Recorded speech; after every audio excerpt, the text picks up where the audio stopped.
Piolo Pascual, nanganganib nga ba ang pagmamahal kay Casey Concepcion?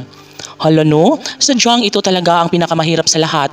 Kung talagang magwawagi ang kabiguan sa pagmamahala ni Papa P at Christina, ay sigurado na hindi pa rin naman totaling masasaktan ang puso ni Papa P dahil mayroon pa namang mga pag-asa na kung sakali nga na magkaroon ng mga pagsubok sa relasyon nilang dalawa ni Christina ay mayroon pa naman umanong mga second chance na maaaring maisakatuparan at magbigay ng kasagutan sa lahat ng kanyang pangarap.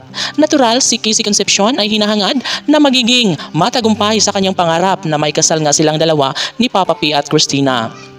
Takot na takot nga ngayon ang mga netizens dahil nga posible na walang mangyayari sa kasalang kanilang pinakahinahangad sa relasyon ni Papa P at Christina. Never na maibahagi ni Papa P ang lahat ng mga negatibong pangyayari sa kanilang pagmamahalan at naniniwala ang nag-iisang Papa P na kaya niya pa ring maangkin at makatuluyan si Casey Concepcion.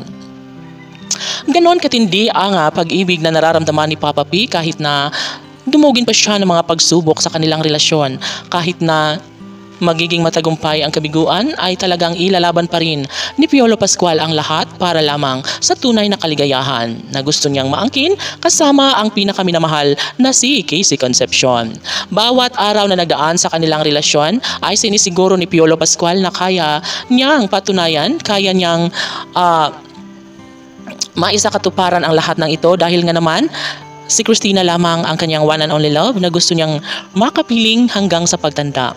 Siguro nga ay hindi kaya napatunayan ni Papa P sa mas lalong madaling panahon. Ngunit sadyang umaasa ang taong bayan na darating at kayang ipaglalaban ni Piolo Pascual ang lahat para patuloy na mapagtagumpayan ang mga hinanakit na talagang nagbibigay kirot hapdi sa damdamin ni Piolo Pascual. Sabi nga ni Papa P minsan na nawala na rin naman umano siya ng pag-asa na makatuluyan nga itong si Casey Concepcion, ngunit talagang patuloy pa rin siyang gumagapang, patuloy pa rin niyang ipaglalaban ang kanyang tunay na nararamdaman dahil ang susuko ay sadyang talo at kailanman ay hindi magwawagi ang isang pusong umaayaw o umaatras sa laban.